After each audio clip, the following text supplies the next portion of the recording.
Hey there, everybody. Welcome back to the FitELITE Strong podcast. Shane here with Korey today. No Dave. Well, he'll be back, I'm sure, next week with us, but we'll miss him today. A little bit about FitELITE. We believe in being strong for life. And what that means is we believe in strength training and conditioning to help us function every day in our everyday life, but also help us in our longevity as we age, to be able independent, move well, be healthy for as long as possible. And a lot of things that we cover on our podcast are really going to talk a lot about that. So today, Korey and I are going to talk about New Year's resolutions. And you're like, well, that's kind of weird to talk about New Year's resolutions when it's February, right? Because a lot of those New Year's resolutions happen in January. Korey, do you set new resolutions at all? I wouldn't say I set New Year's resolutions, but I do think about like goals. I most of the time in December and January, I'm thinking about my past year, things I did well, things that I want to improve on, but not necessarily resolutions. Yeah, I'm kind of the same way. I don't sit here and go, on January 1st, I'm going to start this. Although this year I did say on January 1st, I'm going to start doing a little movement every morning. I call it like, I had an acronym for it. Is like, I got up, it was move, coffee, read, MCR. Move, coffee, read. Yeah. I stole it from Jason Kalipa. He has like It reminds me of VCR. it's kind of like VCR. Do you know what a VCR is? Are you old enough to know what a VCR is? Okay. All right. You still use a VCR? Yeah. Stop it. I was like, what? I'm like, get out of here. But so I would get up, I would do just a simple movement, right? It wasn't nothing crazy. 5 push-ups, 10 sit-ups, 15 air squats, 5 rounds.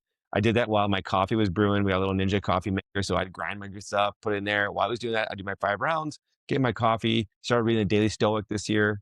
So yeah, That too. I know. So every day, diving in to the Daily Stoic and just reading one day's worth. And so I did set that, I don't know if it's called a resolution, but I decided, hey, first of the year, this book starts on January 1st. I should too. Well, that's like the you could say resolutions are like the Monday, Right. like the Monday reset or Yeah, the true. monthly reset or Mhm. whatever it is, Yeah. weekly reset. I mean, I think that's what a lot of people think of Sure. is like that's their reset. Like, okay, I fell off track. Monday, I'm getting back in it. Yeah. This is just like a bigger Monday. Sure. January 1st. Yeah. And I think what you're alluding to is people fall off their New Year's resolutions like midway through January. Yeah. And then they'll start the thing in February. Fell off this. I was going to really commit to this. Yeah. Whatever happened. Kids, work got busy. Yeah. I got sick. Yep. Threw off my whole routine. Now what do I do? Yeah. I kind of did some digging here. Do you know that like 40 to 45% of people actually set a New Year's resolution every year of adults? I believe Right. And of those 30 to 35, so a third of those people never even start.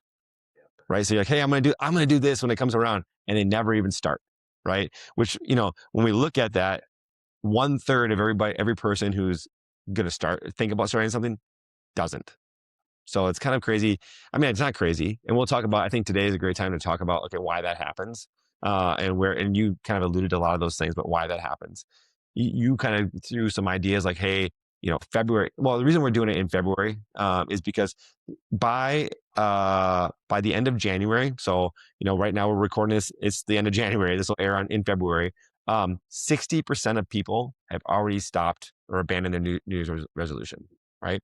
And by mid-February, only 15 to 20% who actually started are actively still engaged in their resolution. And by the end of the year, only 8 to 10% of people have made this part of their daily routine on a long-term basis. So, you have half the population set a resolution. Of those, a third of them aren't even starting it. And of the ones who continue, only 8 to 10% make it the entire year. In fact, only 15% or 20% make it through the February. So it's kind of crazy. Well, there's lots of reasons. Part of it is, and this I think is what we'll dive into today, is I think the biggest thing is people make a resolution based on what? Why do they start a resolution in the first place? I feel some sort of pain. Yeah. So whether it's like mentally, physically, relationships, spiritual, whatever that may be. For sure. So let's talk about fitness. That's what we do here. That's one of the things we do. Someone wants to I'm going to get better shape this year. On January 1st, I'm starting the gym, right? So like, what is that's driving them to start to join a gym? They have a little bit of. Yeah, it could be feeling really out of shape, out of breath. I'm trying to play with my children. Yeah. Could be I've been off my fitness routine for 5-10 years. Yeah. Really starting to feel it. Yeah. Like my throats get a little cranky. Mhm. I know I might have a little extra up middle that I want to get rid of. And the thing is, so the things that you're talking about, when they start, they're motivated to get going. So you have motivation to get started. And what ends up happening is motivation is very short term. You cannot use that motivation to fuel you for months and years, right? Because that's just emotion. And we do things a lot of times based on emotion, but when we do it on emotion only, we struggle. The other thing, and you brought this up, and it's something you really talked about, is, we have the holidays, right? You have Thanksgiving, Christmas, family, all this stuff. And, sometimes we have a resolution because we know we're doing this stuff. And you might have some time off, a little bit is different kind of stress. And so you're like, hey, January 1st, I'm going to set it up to go do these things. And then, you start rolling into the new year after all that wears off, and you start getting those old stressors, the old things that were there before, work, kids stuff going on, your regular everyday stress, that all comes back.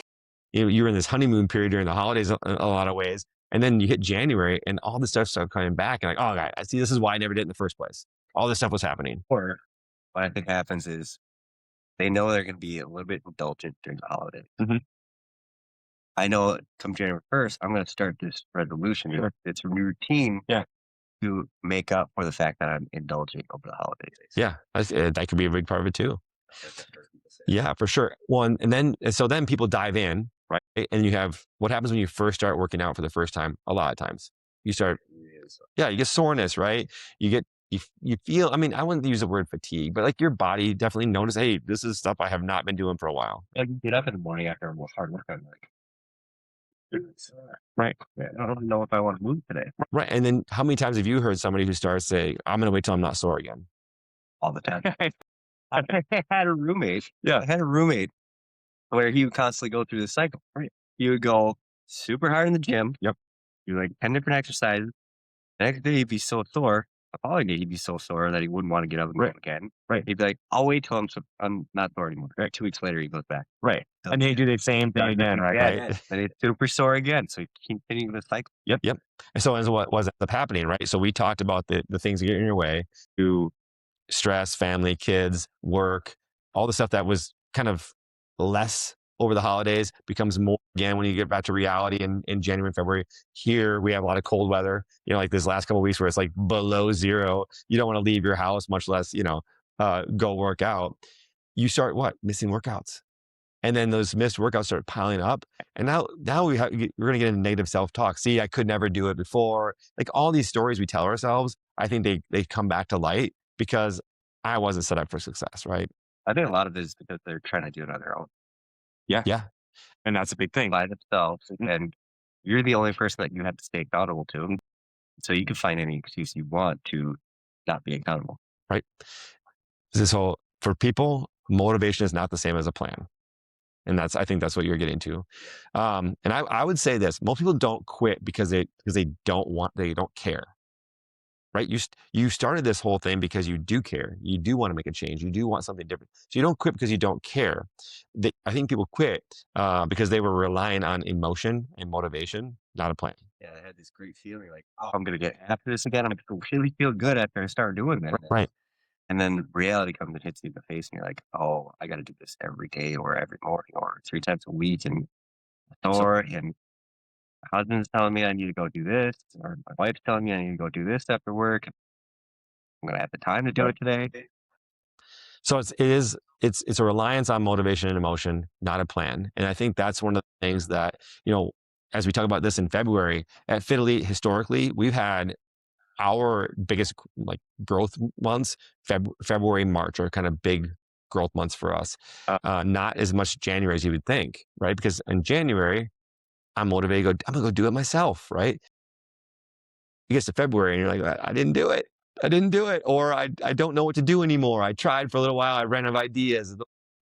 And so part of it is having that plan. And, we talked about the obstacles people have when they are starting, when they are starting a fitness program or a New Year's resolution. And one of those is like that plan. And maybe talk a little bit about how we at FitELITE, we kind of overcome that part of it for people. Yeah, I think the hang up, like you're saying, is not having a plan. And that means like, what am I doing each day for workout? How am I warming up? What are the lifts I'm going to do? How am I going to progress that and get better? Because that's what you want to do when you're working out, is get better with it. But that's how you're going to see results that you want to see, whether that's feeling better, maybe a little bit of weight loss or muscle gain. Yeah. So we have that all taken care of. You don't have to think about that part, that's a lot of mental fatigue if you're trying to do that yourself. Like, okay, I did this yesterday. Now what should I do today? And how do I make that actually make sense? Rather than thinking through all of that by yourself, like you have like 10 years of background in fitness. But even then, right? Like you have the contractor who, when they come home, last thing they want to do is work on their house. Right? They do it all day long. They don't want to go work on their house, right? It's nice to, even as us as coaches, jumping into class or having a program that we can follow makes it so much easier. We've talked before, not in this podcast yet, but decision fatigue. We have enough choices to make throughout the year, enough decisions to make throughout the day, that I don't want to have to make a plan for what I'm doing. And I think that happens to a lot of people is, you'll know, I wear the same, like, hey, I wore this, if we record this podcast on a certain day, you'll probably see me wearing this hoodie, right? On Mondays, it'll be a certain shirt. On Tuesdays, a shirt. It's because you know what? I don't want to have to make the decision in the morning. I have enough things to think about throughout the day, and getting my kids where they need to be, and having discussions with my wife, and coming to work, and it's like, I don't need to make more decisions and figure things out. So yeah. We got to know your entire week's wardrobe now.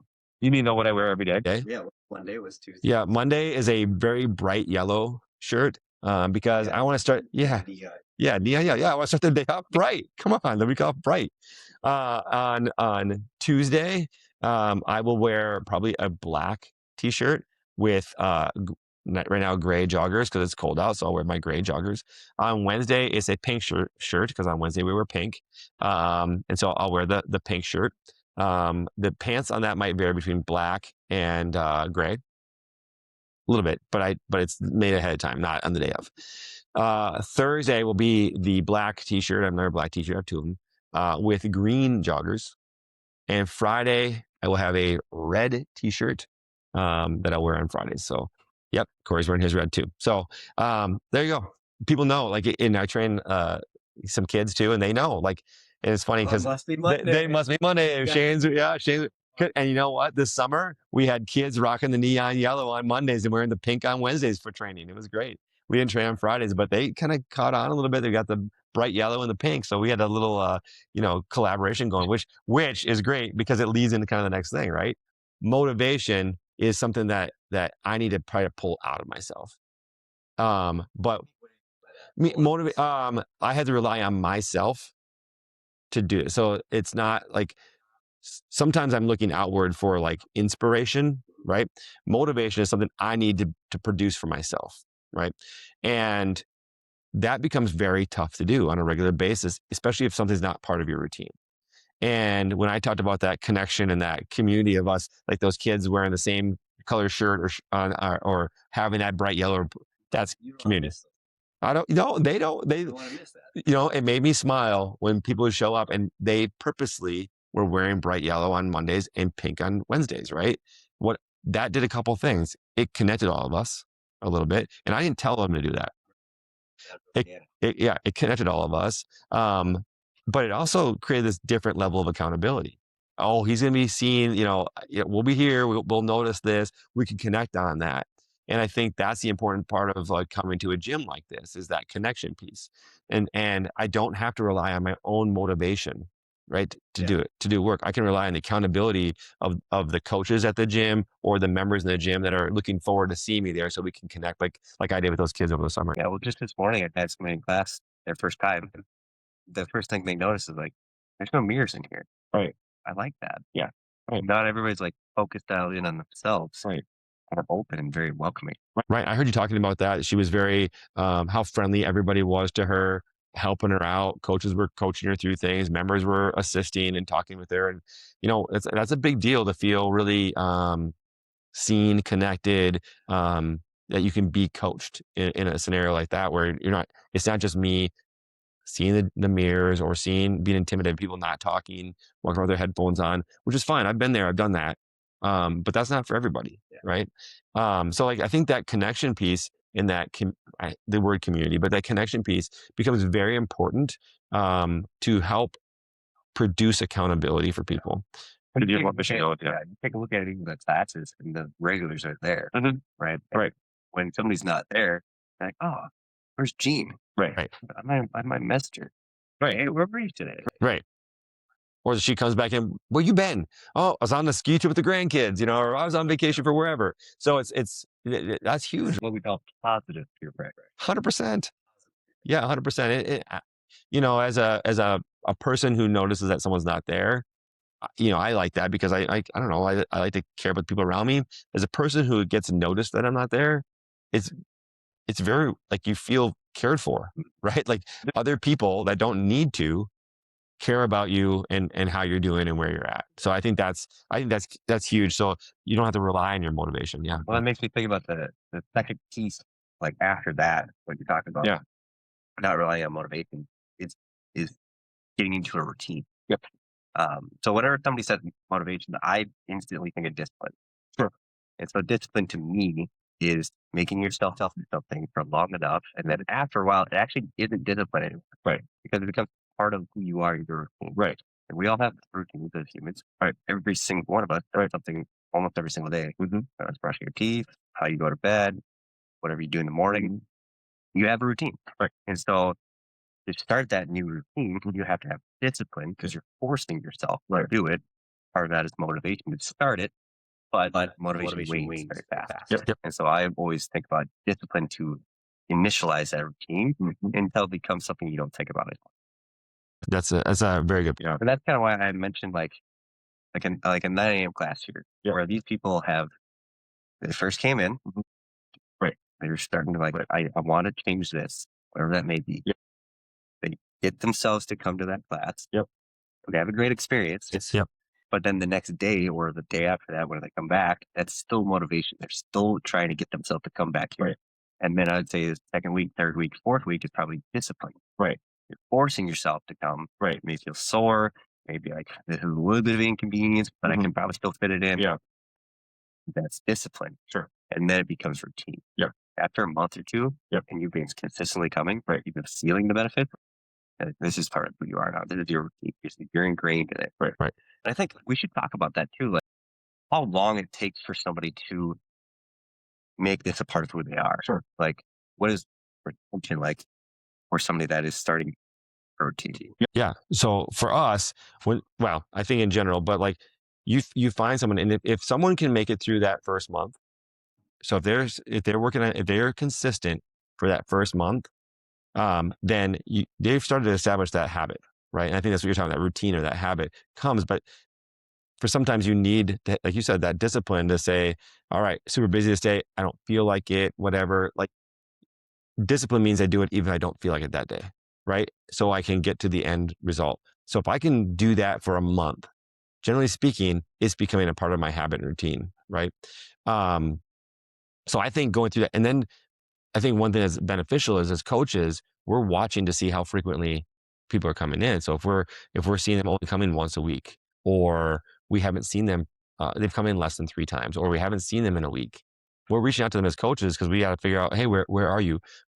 There's a couple things. We care about where you are and what's going on. Are you injured? You've been sick? Are you traveling? Whatever that is. But also we understand that consistency is the key. And sometimes you need help with your discipline. And I think that's where the accountability piece comes in from coaches and from the other members to make sure that they can maintain their discipline to create that routine and habit to where they miss it. Well, that ties back into what we talked about last episode. Is like, what are the minimums that you need to get the benefits out of this? Right. And we know 1 time a week isn't it. 2 to 3 times a week definitely is the minimum. Right. You're going to see way more benefit if you come more than that. Like, it'll be more ingrained into your routine if you came every single day. If it's who you are, it's going to come every day. You're going to make it easy. You don't have to think about that. Right. You're coming every day. Us as coaches, that's the beauty of it. Us as coaches know if you're coming every day and you're just starting this routine, maybe you've been off for 2 years from strength training, we know how to easily set you back into it. Right. We're not going to throw you at 300-pound back squat, 200-pound bench, or whatever. Right. Whatever your capacity used to be. Right. We know to pull you back. Right. So you can come back every single day. Right. And we just had that out of a guy, Dane. Yep. You remember? Yep. He decided to come every single day. Right. And he has been. Right. And I pulled him back so that he's not so sore that he doesn't feel like he wants to come back. Right. Right. Exactly. I think that's a really good point is we it gets easy to get into a headspace where I really want to push.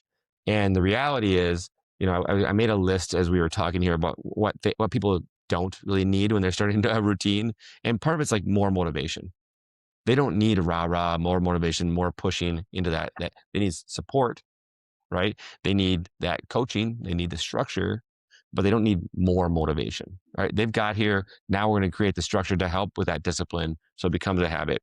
They don't need more intensity. And I think that's so tough sometimes to get through people. It's like, they just need to hammer it so they get there. Like, I want to go hard. right. Like, well, yeah, you feel good because you haven't done anything for a little while or whatever. Like it's not about what I accomplish this week. It's what I accomplished this month and this year. Right. And so you don't need to get to the end of the race in the first week or even the first month. It's a longer process than that. And so let's start here. And if we're doing well here, then we build on it. But there's nothing wrong. It's not wasted time by not, crushing myself. Right. Like that just doesn't, the intensity is what sometimes will pull you away. Right. You got to build up into some level of intensity. So I don't think people need more intensity or more extreme programs. It doesn't have to be anything crazy. You don't need to do like these.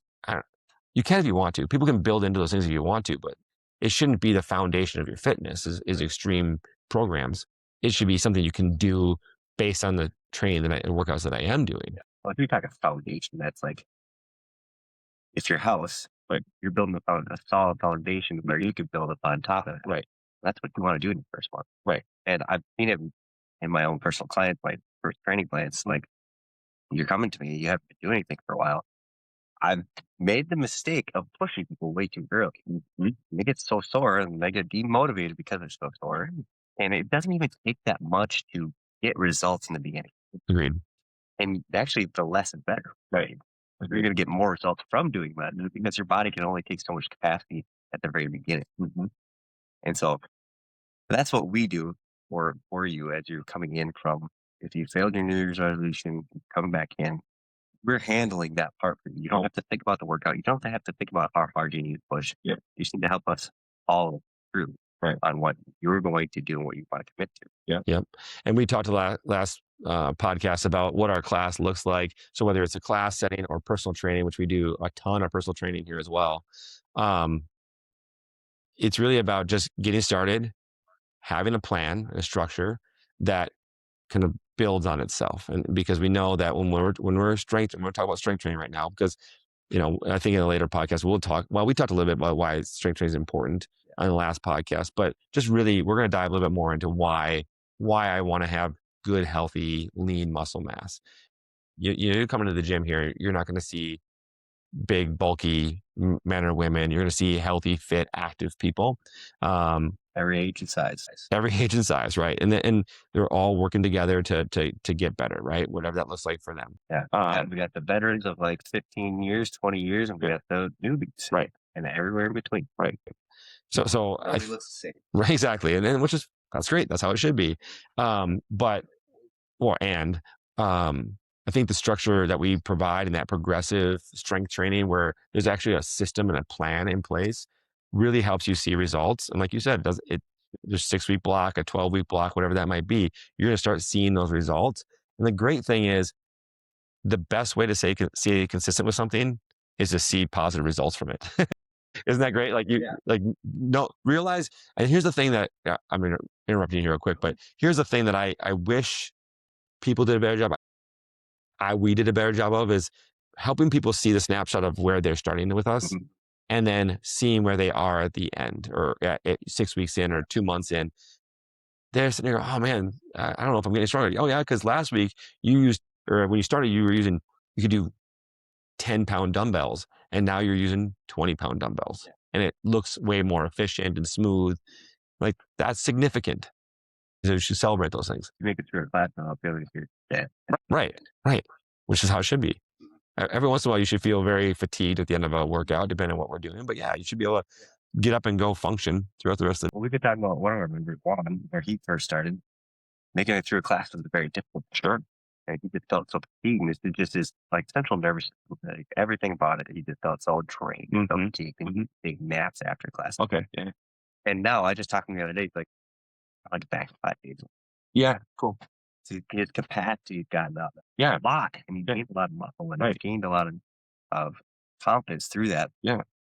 And it's not like we're not just about gaining as much muscle as possible. Right. I think we should definitely talk about that For sure. a little bit, because we're not a bodybuilder. We're not something that we just want to slap on as much muscle. I don't care what your goal is. Let's just try to put as much muscle on your body. We want an optimal amount of muscle for your body and your situation in your life. Right.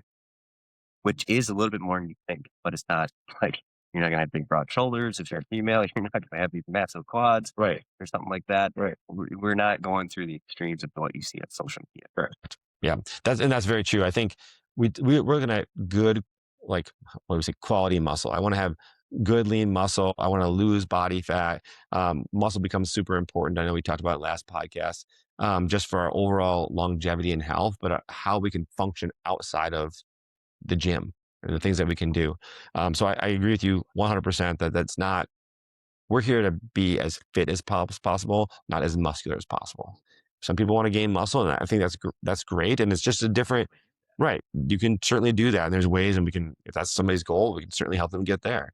But for most people, when we say gain muscle, it's not a goal of looking huge, right? It's about feeling comfortable and confident. And that's different for every person. And so that's it, that's the great thing about having some guidance and coaching is you can get a roadmap to get to that spot.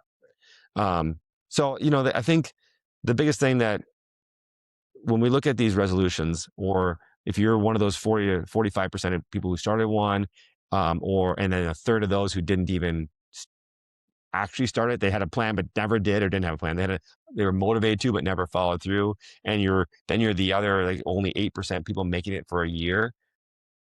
We're talking about the biggest thing missing is that plan and that structure, and that connection. Yep, and that connection, right? Because motivation fails quickly when I'm relying on myself, and it is important to have a team around you that are helping to build that structure, that discipline, so it becomes a part of my life. Yeah, cool. Korey, anything to add to get people? The thing is, and I want to say this real quick. This isn't because a New Year's resolution didn't go the way you wanted to. You didn't start it when you had a plan, or you didn't make it through that first month. Doesn't make that bad, right? It happens all the time, right? It's common. It's super common. The reason we're talking about it is because it is so common. And it doesn't mean that now you've failed. It means that, hey, there's other opportunities to help you along the way. You don't have to just rely on yourself for these things. And I think that's what, as we went through all these things today, I think that's the thing I want to get across, is that it's not good or bad that you did or did not accomplish your resolution. Is that there's reasons these things happen, and there's ways to avoid those things from happening, and find a place that helps you do that. I think is really important. Yeah. I mean, the way I see it is, you don't fail until you quit. Sure. Yeah. You don't fail until you quit. So you could take that quote unquote failure of not getting your resolution followed through for a whole month. You could take that and finish, and then it might be a failure. Right. But if you come back and try again, doesn't mean anything less of you. Actually, I would say it means more of you to keep trying for this, because this is a worthy pursuit. Improving your health is something that is only going to pay dividends for you. That's regularly. Yeah. Cool. Awesome. Korey, I appreciate the time today. This was fun hopping on here. We're going to play around with the layout and the structure and how we do these things as we dive into the podcast. But it's been fun to sit down here and chat with you. And as February rolls around, or coming in here, there's opportunities. Like if you're ready to go, what you did in the past didn't work, you want to get started now. Now's the time. You have the motivation, but don't necessarily have the plan or structure.